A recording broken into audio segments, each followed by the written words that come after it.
We have two speakers for today's session, Vishal and Pratik. We'll discuss about IBM Security QRadar best practices for enhanced security in today's session. So here is the agenda today. What are the best practices for planning and installing IBM QRadar in your environment? And what are the things you should consider and what type of installation you need to do? Then we'll talk about what are the best practices, what are the things you need to follow to have successful upgrade, and what are the validation steps you can take after upgrade. Then we will talk about how to improve rules and processing capability of QRadar SIM. And then we will discuss about how we can make the search efficient so that we can have faster results on the QRadar.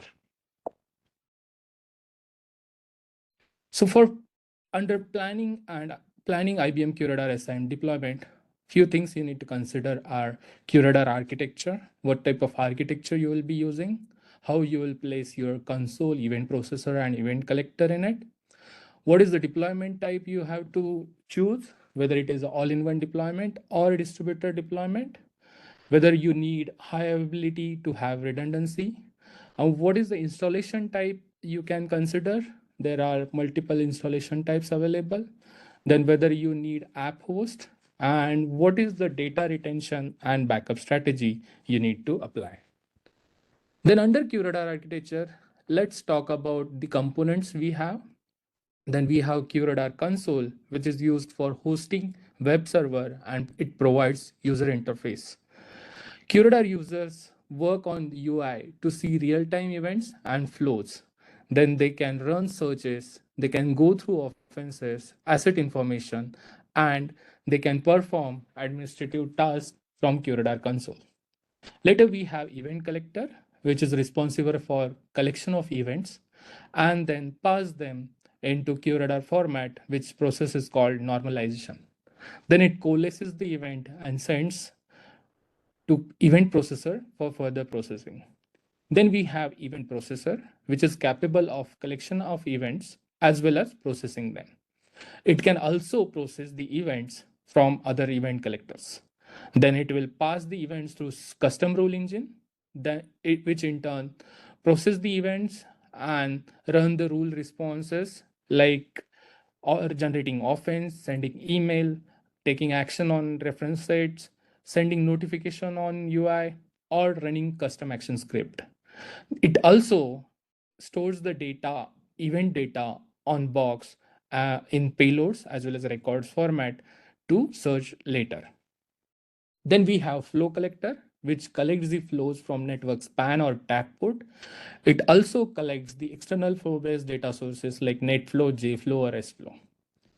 Then to process these flows, we have flow processor, which is capable of collecting flows as well as processing them.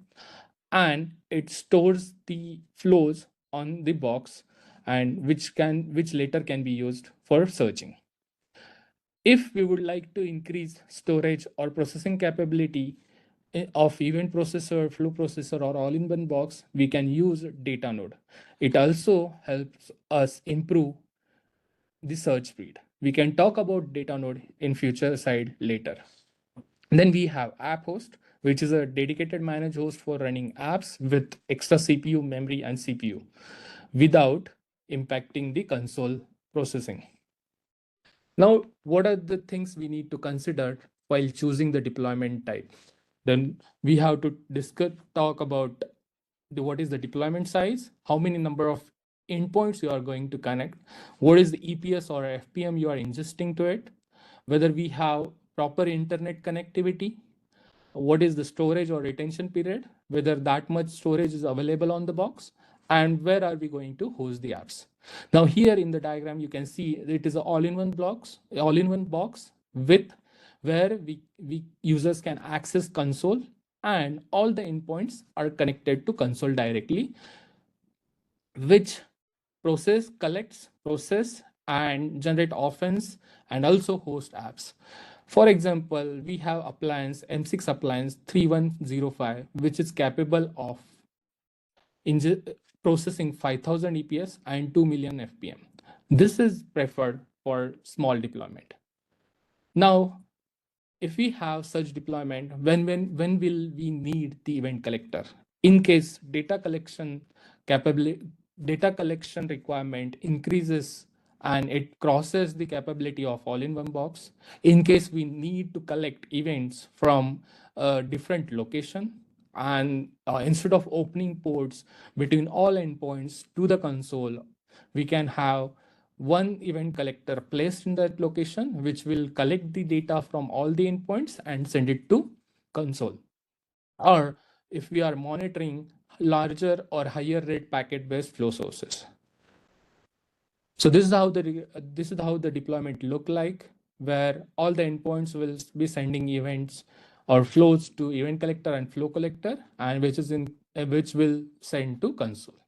Now, if we have huge number of endpoints and we have huge number of users accessing the console, in that case, workload on the console will exceed.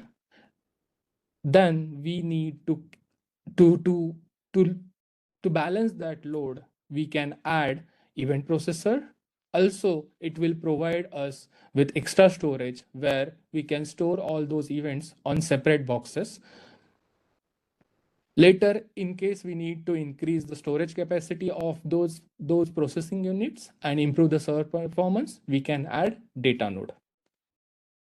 Now, if there are some remote sites where we have intermittent connectivity, where we have network latency, in that case, we can use event collector placed on the remote data center, and it will collect the data and send it to console as and when connectivity establishes. If we have geographically scattered data center, we can use event collector in each data center or flow collector in each data center, which is responsible for collecting all the events from that data center, and then it will send it to console. There are some countries which enforce regulation about where the data is to be stored. In that case, we can have event processor as well, which will keep the data in the same country, and only console can search those data from the event processor. So this is basically a distributed deployment where we have console, event processor, flow processor, event collector, and flow collector distributed across our deployment.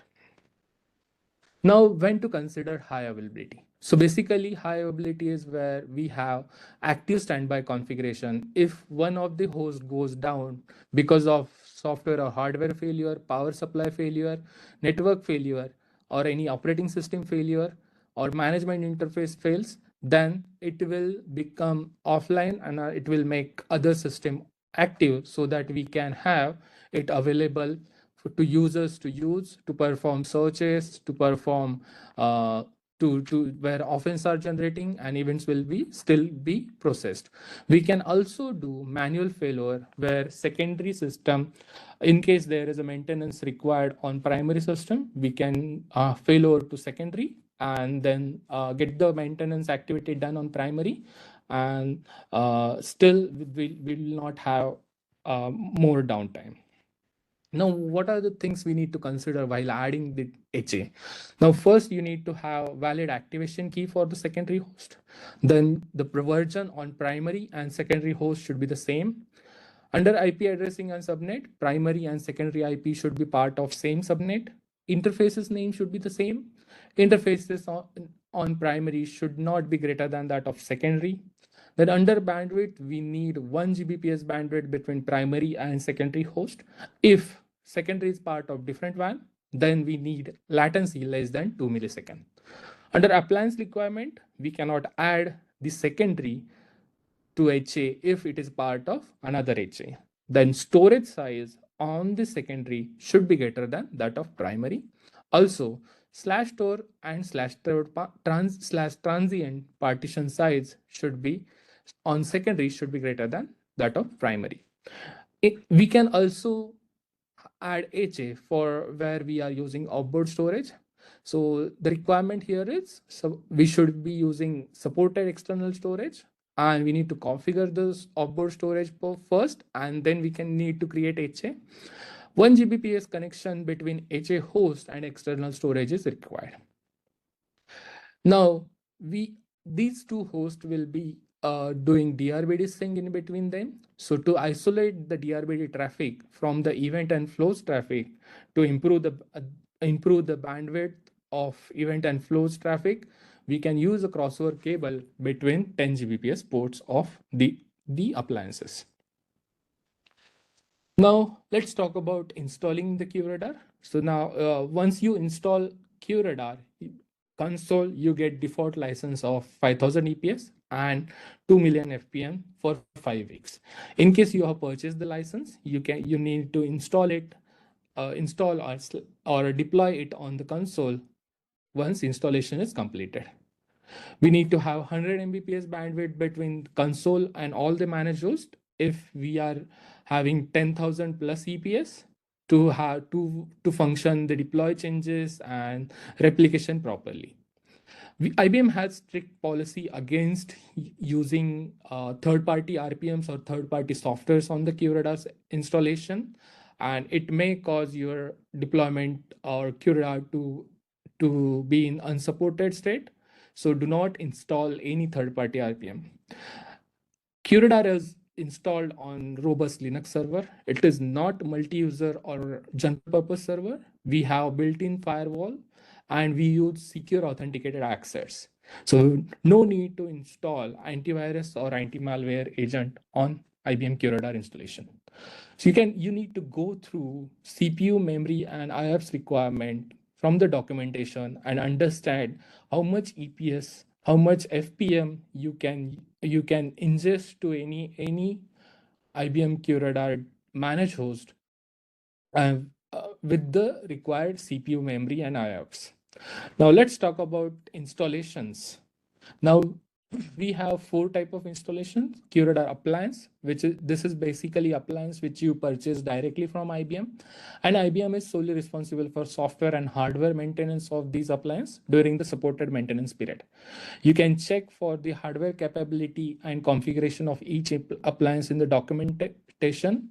For example, as I said earlier, for M63105, you can go through the configuration and understand how much EPS you can feed it to it, and in case that exceeds, you need to consider different type of appliance.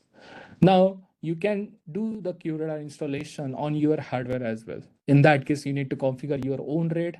You need to install your own Red Hat Linux. You need to do the Linux operating system partitioning as per the required guidelines, and then you can install IBM QRadar software on it. In this case, you need to make sure that you have QRadar and RHL version compatibility so that you use the right RHL version. Now we also have virtual appliance installation where you will use the QRadar ISO. It will install the Red Hat. It will do the required partitioning and it will install the QRadar SIM. You can use it as a software or virtual appliance type and install the any appliance type on a type on any VMware or your own hardware.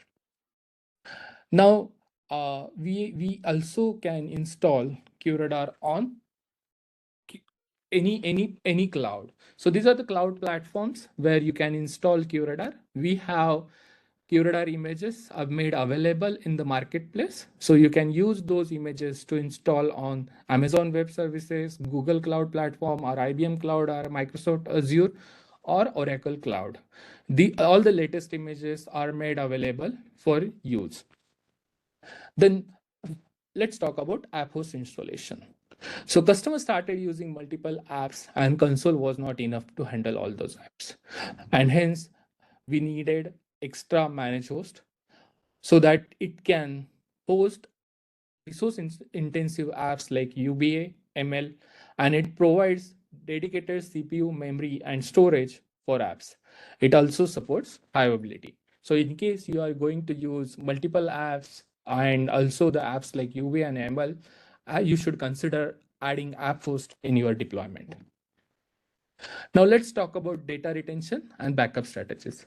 Data retention is important parameter to be considered while installation. You need to decide based on the requirement how much events or how much data you are going to ingest to the QRadar, amount of data you are going to keep on that box, and amount of data you will be keeping for different type of logs.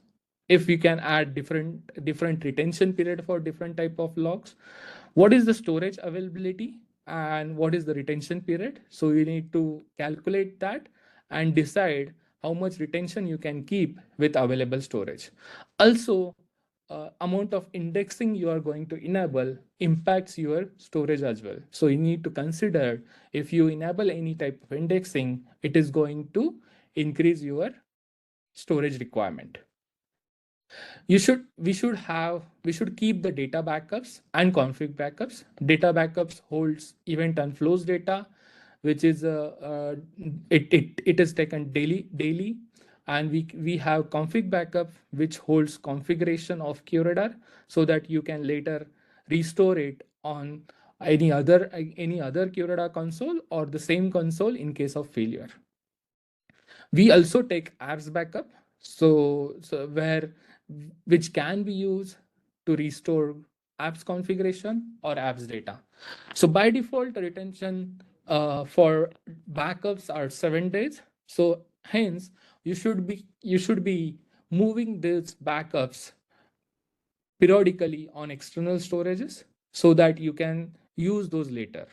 Or in case of host failure, we will lose the local backup as well, so that if you keep those backups on external storage, we can use that for later purpose. Now let's talk about best practices for QRadar upgrade. So in this, we will discuss about what are the steps administrators should review before they attempt to upgrade their QRadar deployment, and what are the validation steps they need to take after they upgrade the QRadar. Now, first thing we need to check is version selection. So you can either follow your company policy, or you can get the recommendation from support for a stable version. Then you can ask for whether we need to apply any interim fix and what will be the downtime. Once we have version, you can go through the release notes and what are the issues which are fixed in this version, any important notice, whether any known issues, any prerequisite before we upgrade. So there are sometimes earlier we had to take some cluster fs migration before upgrade. That kind of prerequisite are there. Any dependency, so some of the apps might not work on the latest version, or WinCollect compatibility you need to check. So all these things you need to review from the release notes.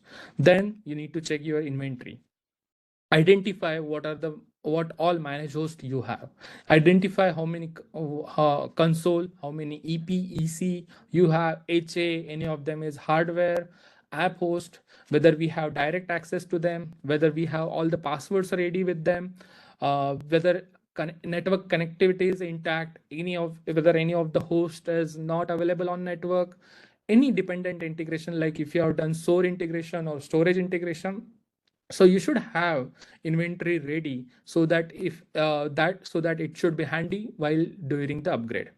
Then you should have a change management window planned. You need to take approval from your management, then inform users about this plan, what will be the impact of upgrade, whether what things are going to change, how much downtime we are going to consider.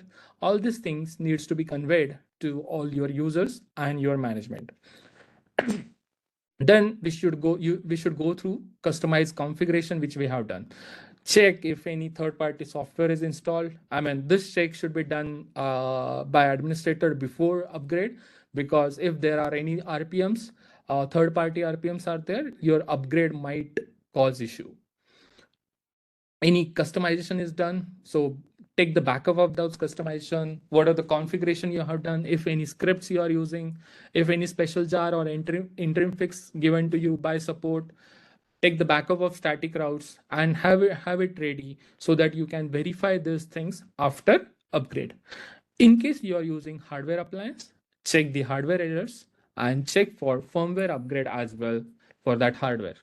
Then you can go ahead and download the package and check the integrity of it and make sure you have it copied to all the managed hosts under given or required upgrade path.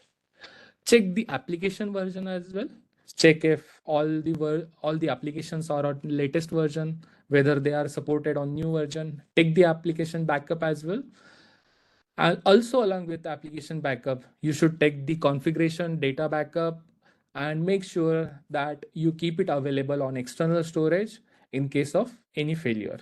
In case it is a VMware, you can take the snapshots. You can use content management export to take backup of any configuration as well, so that we will have it available in case of any failure. Then then IBM recommends you to go through pretest as well. So check your system notification. Check what are if if QRadar is giving you any notification about any issues. Have all the service restart done. That has helped many times during the upgrade. Unmount previous update files. Do the health check of your own. There are some health check script like DRQ is available. If you have any health check, like check the disk utilization on all the managed host, check the database size, see if you need to do vacuum or re-indexing, and then if any other pretest suggested by IBM. Like in recently when we upgraded to UP8, we had to get the leap only done.